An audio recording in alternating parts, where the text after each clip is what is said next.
মানে যদি এমন হতো যে বেনামাজির জানাজা হয় না, আমার মনে হয় নামাজির সংখ্যা বাড়তো।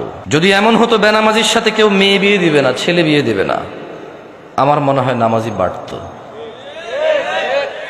যদি এমন হতো বেনামাজির সাক্ষী গ্রহণ করা হবে না, কি গ্রহণ করা হবে না, যদি এমন হতো যে বেনামাজি ছেলে তার নামাজি বাবার সম্পদের অধিকার পাবে না, তাইলে মনে হয় নামাজি বাড়তো। এগুলো আমি বলিনি, এগুলো মুহাম্মদ সাল্লাল্লাহু আলাইহি সাল্লাম বলছে। বেনামাজি বেওয়ারিশ থাকে, কারো ওয়ারাসাত পায় না। বেনামাজি কি পায় না? নামাজির ওয়ারাসাত পায় না, পৈতৃক সম্পত্তি পায় না। যে ছেলে নামাজ পড়ে না তার বাপের সে পৈতৃক সম্পত্তি পায় না, ইসলামে সে পায় না। সে মারা গেলে তার জানাজার নামাজ হয় না। বেনামাজি জামাই নামাজি বউ বিয়ে টিকে না হিসেবে, কারণ বাইনাল আবিদি ওয়া বাইনাল কুফরি তারকুস সালাত, বান্দাও কুফুরির মধ্যে পার্থক্য হচ্ছে নামাজ ছেড়ে দেওয়া। তো কাফের আর মুসলমানের তো বিয়ে টেকে না।